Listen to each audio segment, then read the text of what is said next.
Yeah, hello. So first things first, it's worth saying early on that I don't have a background in sales. It's all engineering, so this will not be slick. I don't think there's any GIFs, and there is some code. I've written quite a few lines of mostly bad code. So just thought I'd get that out of the way in case anybody does need to run. That's me. I'm the principal SRE at a company called Comply Advantage. We are in the anti-money laundering space, primarily working with different fintechs in a B2B fashion. And yeah, so we do quite a lot of interesting things about trying to catch what we call bad guys. But yeah, mostly trying to help financial institutions stay within the bounds of the financial compliance regulations within the territories that they work in, which sounds really boring, but it's actually quite interesting. There's a couple of interesting projects that there's our website. A couple of interesting projects that are worth mentioning there's recently been, I think they got a second prize for working with Bellingcat on some open source technology to help them understand pulling in public data from Companies House, what everybody is connected to in terms of like the directors of different companies and the directors and the boards and where they're connected to various sanctioned countries and politically exposed people, and there's some really cool stuff that's going on behind the scenes in this. But I'm not here to sell you on any of it because I don't really deal with any of this stuff. I'm an SRE.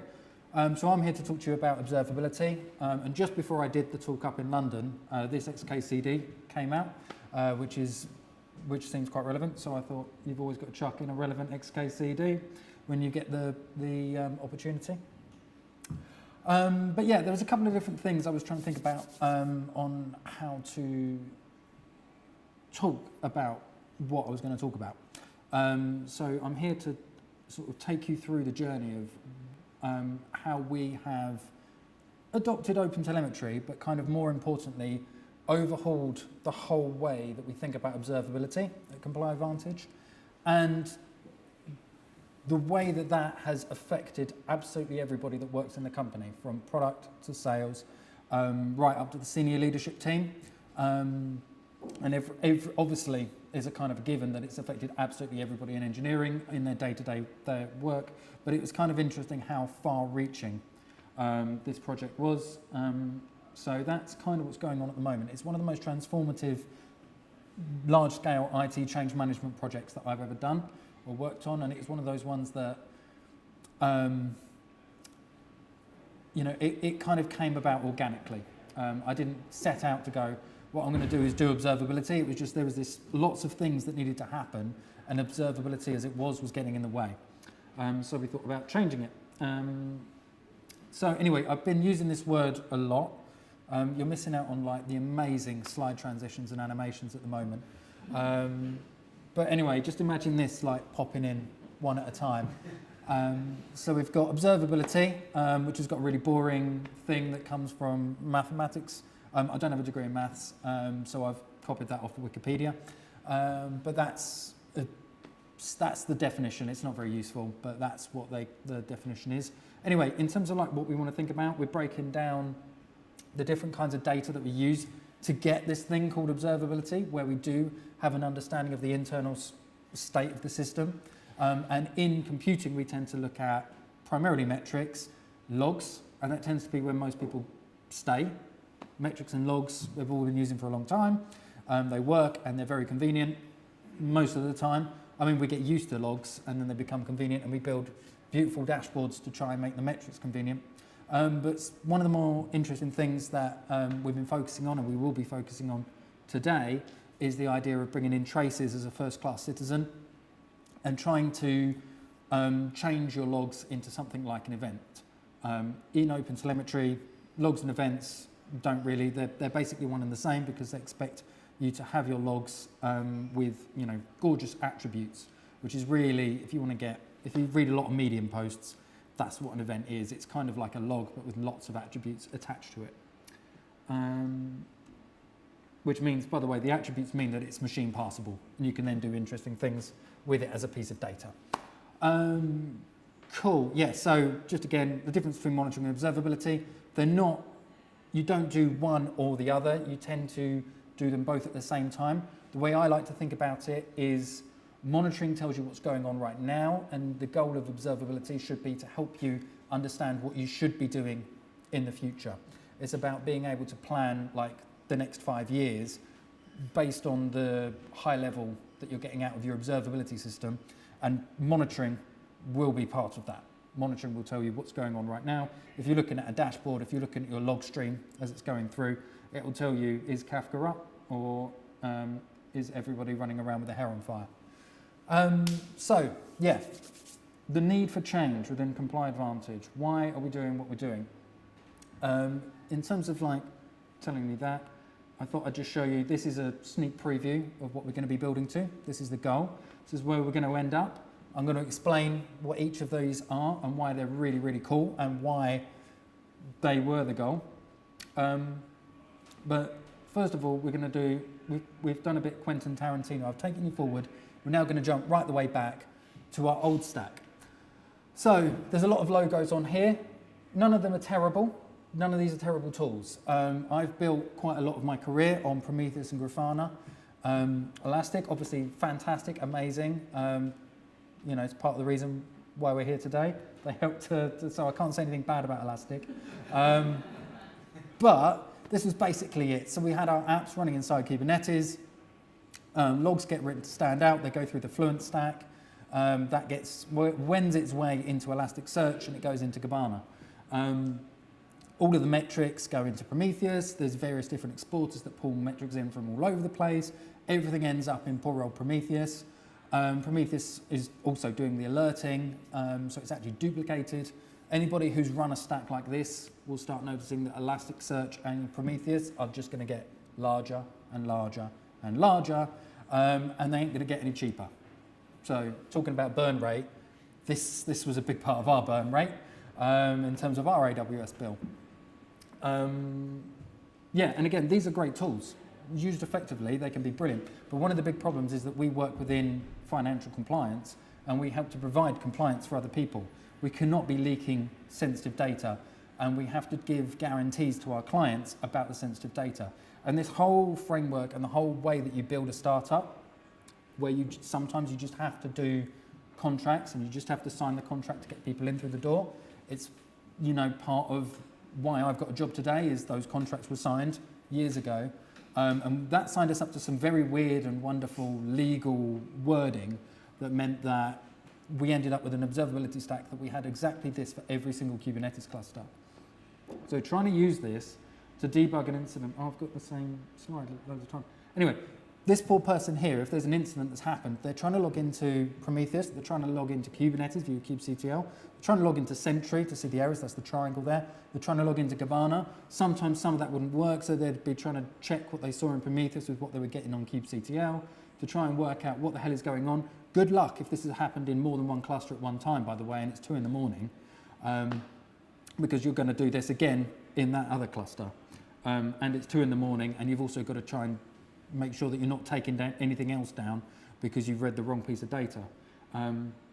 It ends up looking like that in your head, so that you're trying to look, actually I forgot, Argo CDs also gives you a good idea of what's going on in a cluster, so you're going to be logging into Argo, Grafana, thing, you're juggling all of these windows. If you're doing a screen share, it's just a nightmare. So yeah, there was lots of problems in it. We've got no standard way to instrument the code.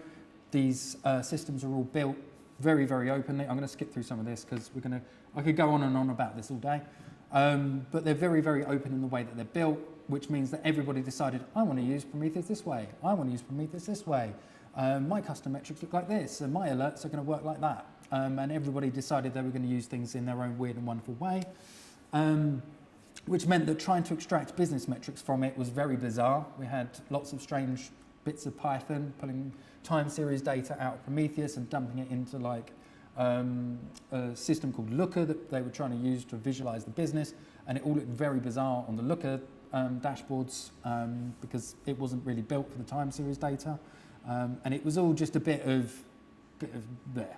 So no single pane of glass, which is a phrase I hate, but it's useful for what I'm talking about here. I don't know how to get rid of that little preview. Oh well, we'll just have to. I've not used Windows in years.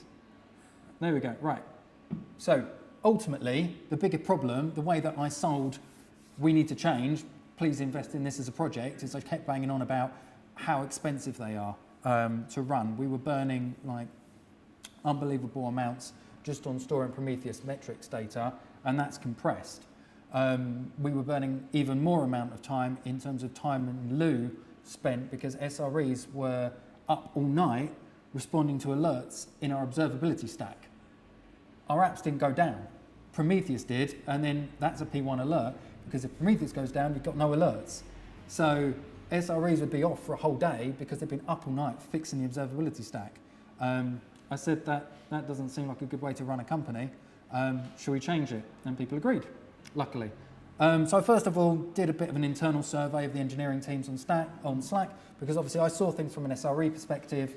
We have a lot of software engineers. I wanted to know whether or not they could solve the problems that they needed to solve as well, in terms of thinking about observability as a wider piece, not just, is my machine up or down right now? Is my app working? It's more about, does my app help me to plan the next sprint, the next quarter? Do I understand about the inner workings of like the user experience in the real world, and how to change it?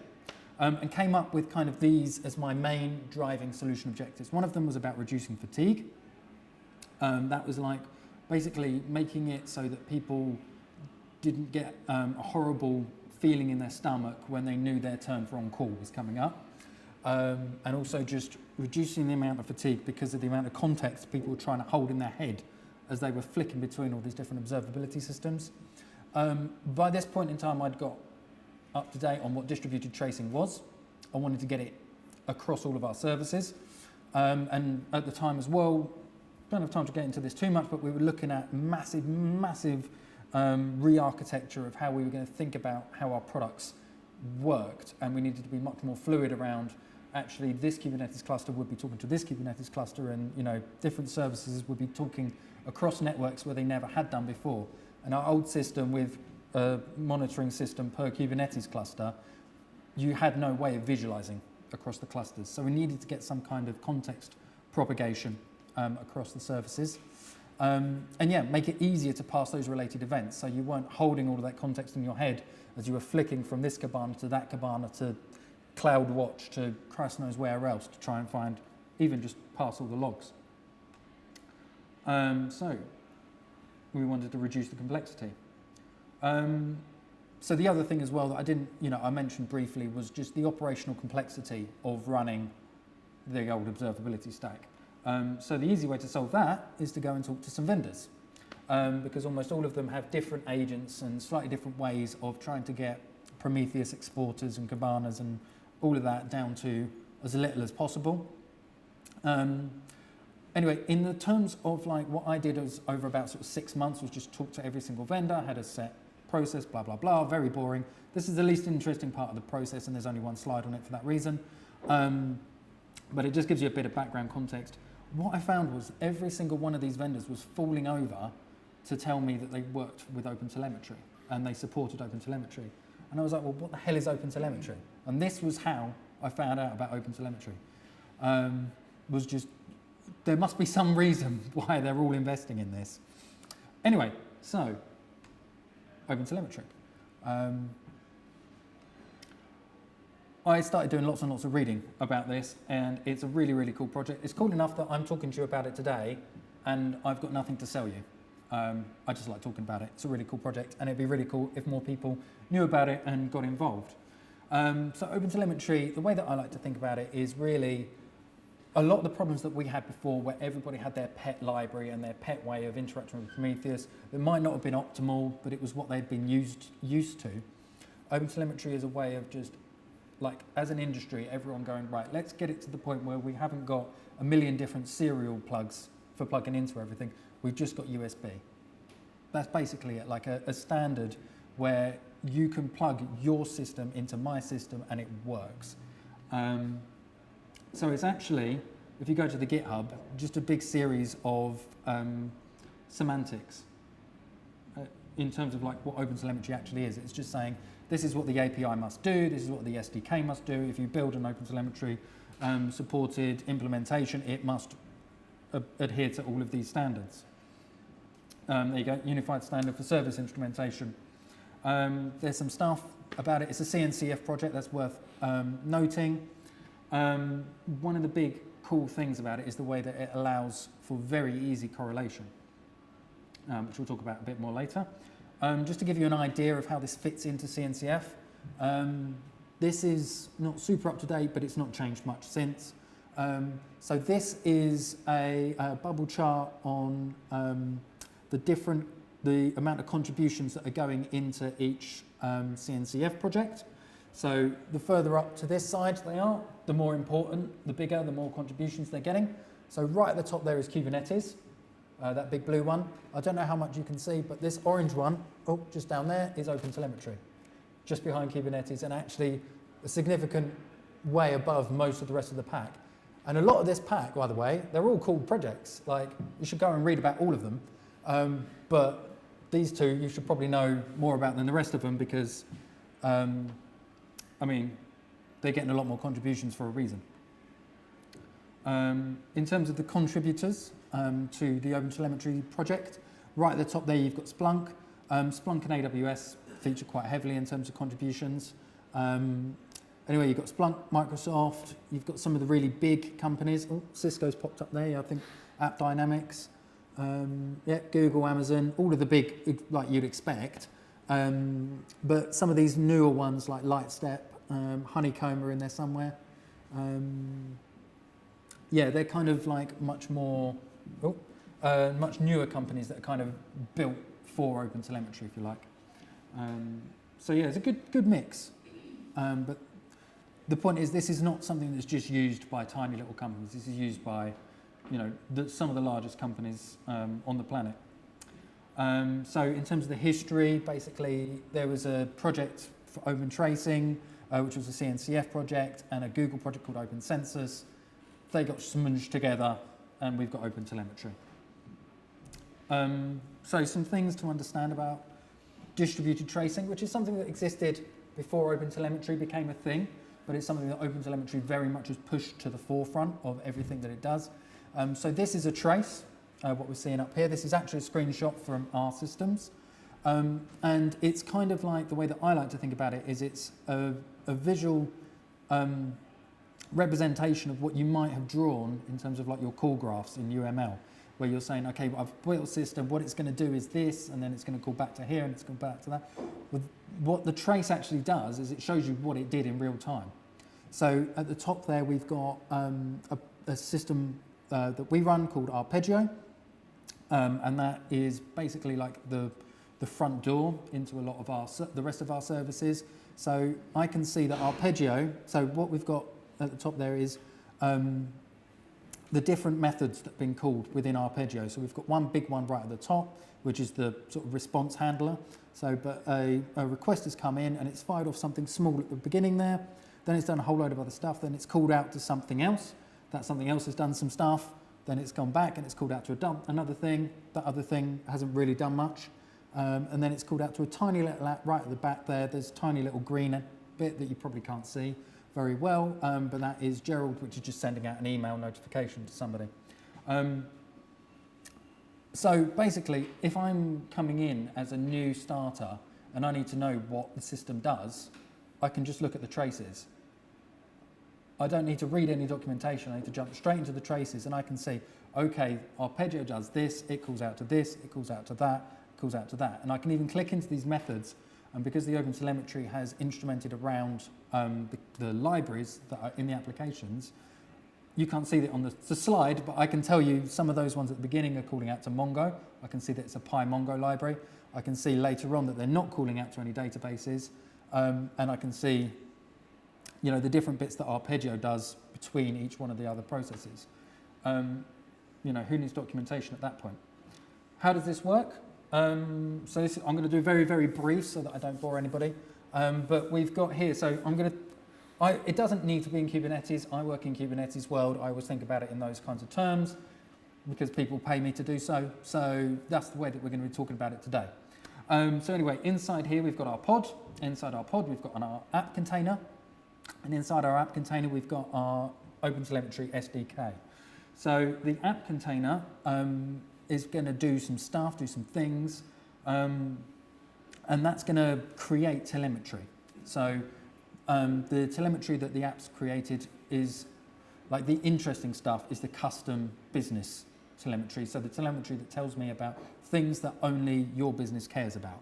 These are things that I can't just come and say, like, API calls in, database calls out. I call that the boring stuff. Everything in between that makes your app special, that's the interesting stuff. So what you want to do is emit that telemetry into the Opentelemetry SDK. The Opentelemetry SDK can be configured to point to any Opentelemetry. It's a push-based model, by the way. Any Opentelemetry endpoint. In my favorite way of running this, it's going to go out to a collector sidecar. And then the collector sidecar is going to go out to a different version of its same self. So this big red circle, I'm going to keep clicking on this even though it's not going to do what I want it to do. This big red circle, this collector deployment gateway and this collector sidecar are the exact same binary with very slightly different configuration, like a couple of lines of YAML different in terms of the configuration. But they can just be connected and connected and connected as far as you need to. And at every stage here, we collect the context of what's going on. So your app has the context about what's happened inside itself. That can go out to the collector sidecar. The collector sidecar can say, okay, well, I'm running in this pod, I'm running in this node, I'm running in this cloud, I'm running in this environment, and that gets emitted to the collector deployment gateway. They can say, okay, this has come from this source, and then it goes on. So your app doesn't have to do all of that work itself. It doesn't have to have libraries that talk to AWS or talk to GCP. It just does its thing, emits data, and everything, as it goes through this pipeline, the pipeline gets the data around the context, and then that goes into your visualization endpoint. Cool thing is that this is vendor neutral. So any of these points I could branch off. Within the SDK, within the collector sidecar, within the deployment gateway, I could branch off and start sending the same telemetry data or slightly different telemetry data to different endpoints.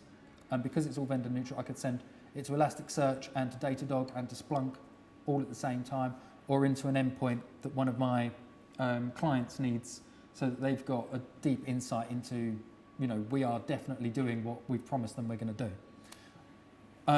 This is the insides of the collector. Basically, you just define receivers, processors, and exporters. And that simplicity is why it's so easy to chain them together. And you can, if you need to do something very, very special and clever because you're a snowflake, and it's, you know, something very, very specific to your application, that means that your data processing needs around observability are different to anything that's out there in the wider world, you can write your own processor, your own receiver, your own exporter, and just plonk it in as part of the Opentelemetry thing, and you can still use, you still get everything else from the project, and you just get to insert your little thing as a nice little plugin. There you go. So it's really cool. I won't bang on about it for too long. The collector's amazing. It's an important part of understanding the Opentelemetry project. Just to give you an idea of the stuff that it does support out of the box, these are all the different things, different receivers, just a screenshot. They're not all of them. This is a screenshot with the GitHub. It goes on and on and on and on. There, you can scrape data from unbelievable amounts of different places as it stands right now. Which takes me on to our new stack. So our new stack happens to be Datadog. I don't really care. It's just, I needed somewhere to plonk the data. They were the best fit for us at the time. I am not here to sell you on Datadog. So yeah, we've basically ended up with this kind of setup. So we've got the Opentelemetry operator that runs. The SRE team are able to configure all of the different parts of the environment and give all of the developers options.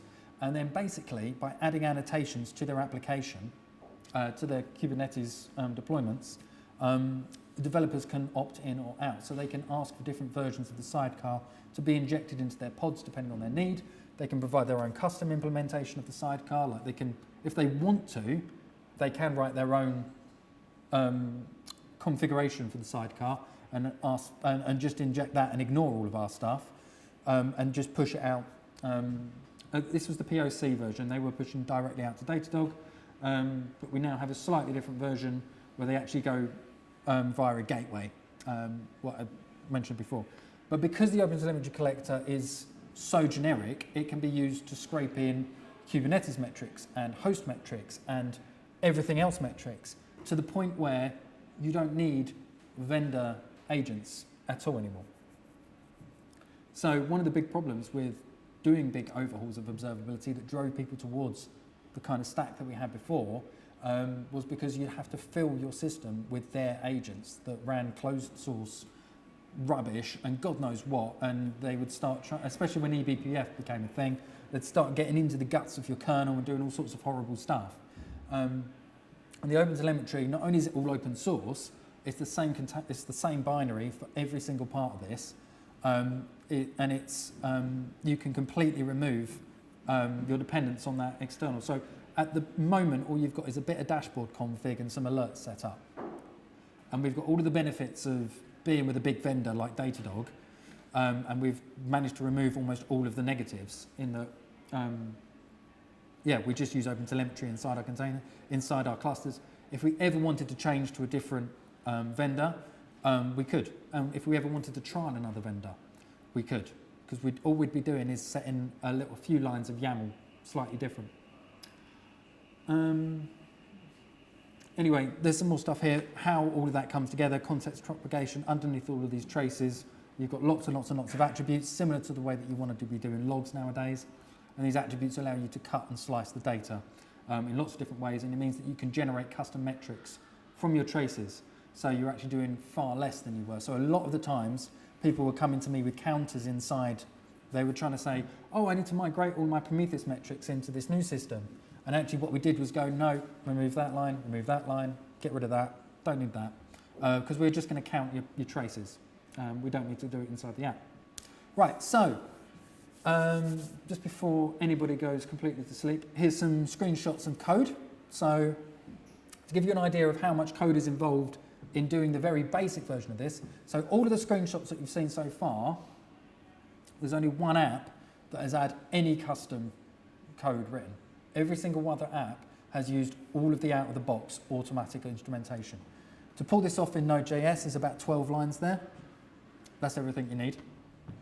So get that in your app and you're away. I was going to go through the Go example in more detail because it does give you a bit more detail.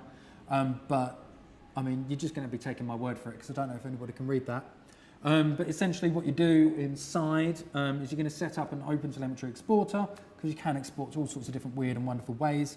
When you're testing this stuff, I had a lot of problems early on with people saying, no, I'm definitely emitting traces. What they were actually doing was logging all of their traces to the standard out, which is not the same.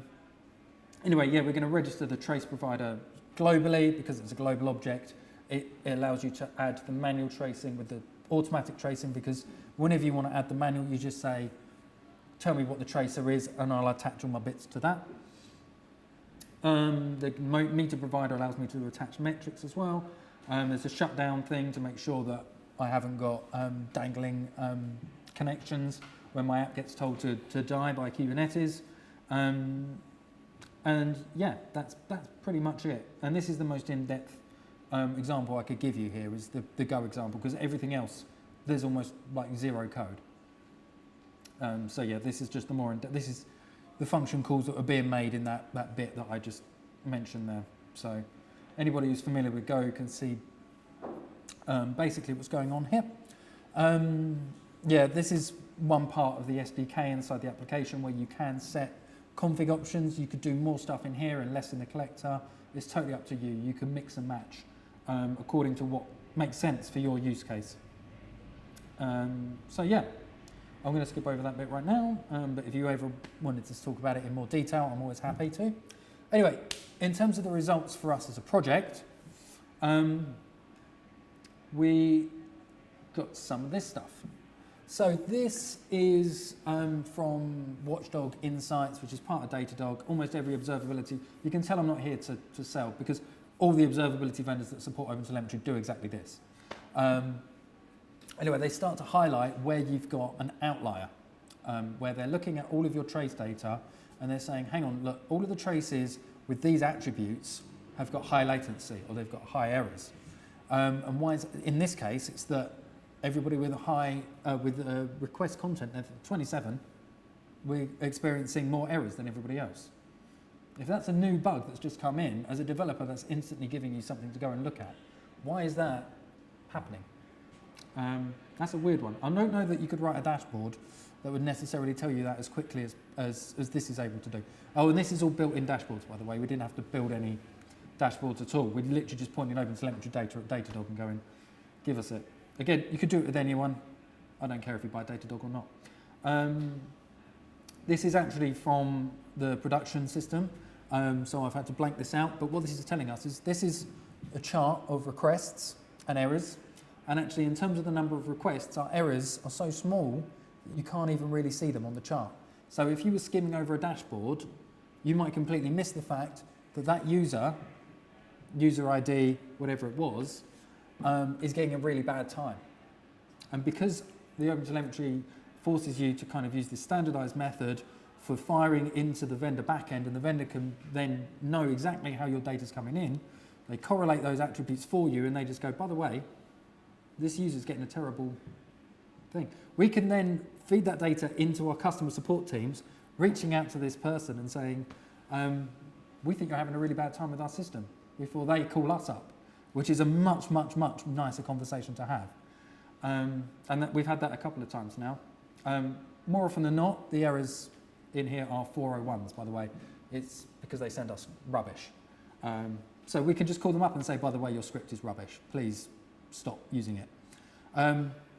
But the more interesting thing, and the reason why I was like, this is one of the most transformative, blah, blah, blah, blah, blah, this is the thing that I put in front of the senior leadership team and started speaking to the CTO more and more about, is breaking down. So we've got the concept of making the search in our system. One of our things that people can do is you can do this on the comply try salesy part of our website if you wanted to. You can go and sign up. And you can start searching for people that you might want to do business with and see what comes up for them in public data. And these are the numbers of searches by customer. What this tells us is who's using our system the most. If you want to get on top of burn rate and you want to go back round and having a conversation with your customers and saying, oh, excuse me, you're actually using quite a lot of our system resources and you're not paying us the most. Do you want to have another conversation? And this is where it starts to feed into the sales process in a way that very few of the technical projects that I've worked on have. Because it's very difficult to get this. People have tried, a number of times throughout my career, people have tried to use AWS tagging or this or that or the other to try and work out, okay, which of our products is the most expensive to run, which of our customers is the most expensive to serve, and are our income, is it lining up with all of that? And this was very, very simple. All we did was do all of the automatic stuff that I was talking about earlier, and we added one single custom attribute to every single request that came in. That gets propagated. Context propagation is something that I've very, very quickly skimmed over, but that gets propagated. So it doesn't matter whether or not that search goes via this path, or whether it goes via the other path, or if it goes, in and then straight out again and just errors. It doesn't have to go through a series of things. Whenever we've had these conversations before and people have said, how many searches are being run on the system, engineers have come back and said, well, we've had 9,200 response codes, but actually we've also got 80,401 response codes. And like the product guys are going, what? Like, do I do anything? Have they answered my question? I don't even know what we're talking about now. What we've done here is written code that gives us a chance very easily that I can say it's the number of searches. And the people that care about the number of searches can go, oh yeah, the number of searches.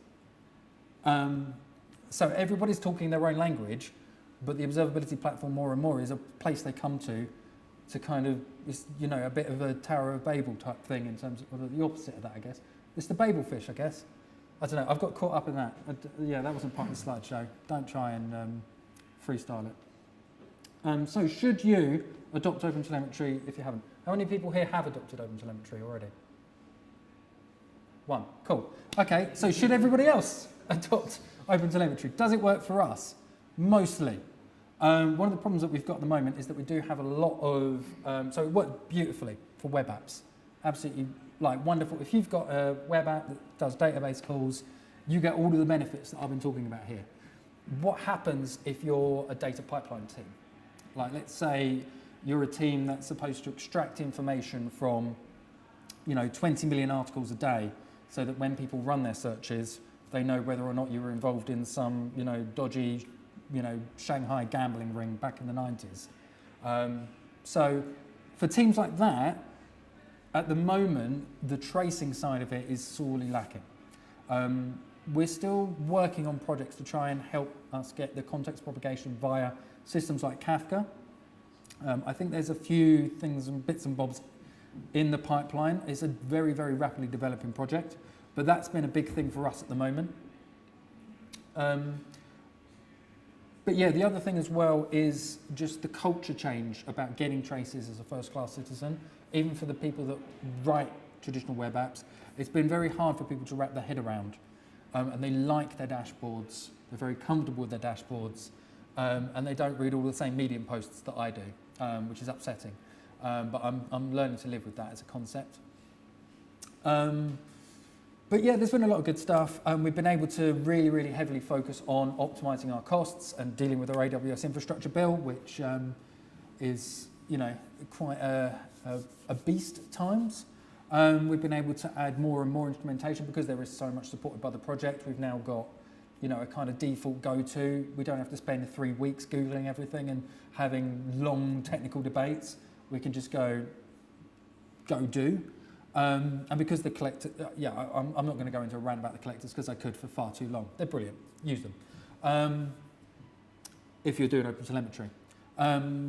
Yes, so the other thing as well that I wanted to do was reduce the fatigue. So we've been able to do a lot of work on alerts because this was partly due to us migrating to a completely new system of doing things. I just said, everything you're comfortable with, I'm tearing out. So you have to migrate. So you can't just write a script to pull it from there and dump it into there. You have to go through one by one and decide, is this something that I want? And should I recreate it? Should I not? Which has not made me super popular with everybody, but we've got much better alerting out the back of it. We've got much less tired and less grumpy SREs. And actually one of the SREs that was probably getting it in the neck the worst has, gone from somebody who was getting very frustrated with his role within the company to getting, more and more bought in and has been promoted to a manager. He's now kind of working and building his own team. So it's really had a meaningful effect on, I just feel as that says freedom to and then blank. Well, freedom to something. Freedom to do what you need to do. Yeah, like I said, the web apps it works really well for. We had some weird stuff with Django middleware, but I'm still kind of gathering data on that. And one of the nice things about the Opentelemetry projects is they've reached out to me and said, can you give us some user feedback?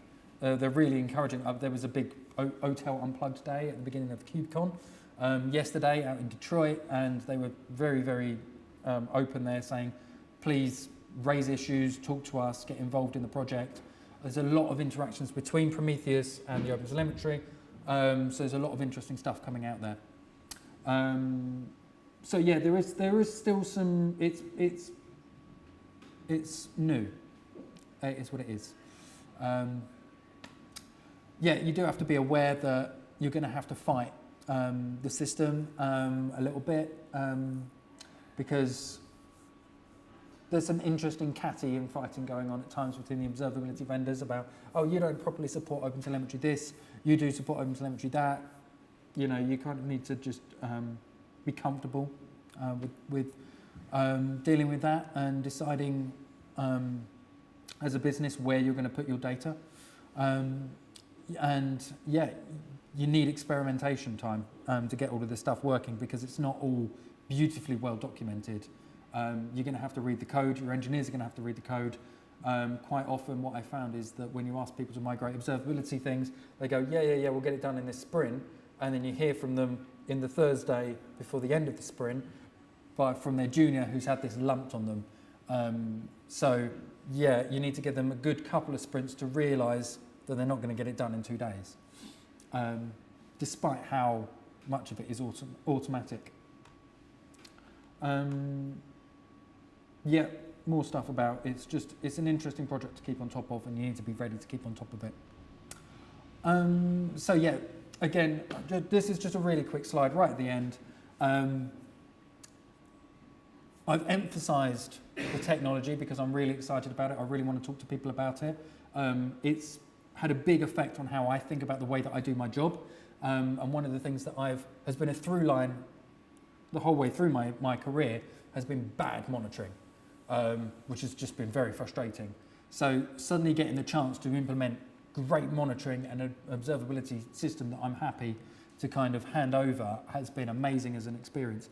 But no truly transformative project is just about implementing some technology. As much as like me as an engineer wants it to just be, oh, I just need to implement this technology, and then everything magically changes, that doesn't happen. So we have also done alert review meetings in the background to try and bring that alert fatigue down. We've actually built a dedicated observability team. And all we do on that team is handle all of the other stuff that I was talking about with the changing API.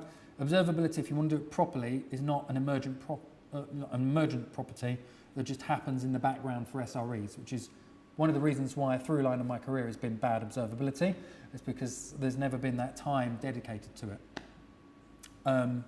Because at the end of the day, on-call fatigue isn't going to come down until your alerts are perfect. Your alerts aren't going to get perfect without work being spent on them. And yet we also we literally put the entire engineering team on pause for a week. We held the product back and just said, all you're doing this week is observability work.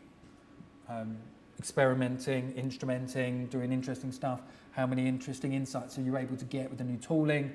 What ways can we break the tooling, and how can we find interesting ways around that breakages? That's a massive privilege. So yeah, I didn't want to just wax lyrical about the technology without also including this as the caveat to say, a sort of quick lift of the curtain. This has also happened in the background as well. Yeah, like I said, I'm not in sales, so this wasn't a super slick, GIF-filled presentation. So that's the end.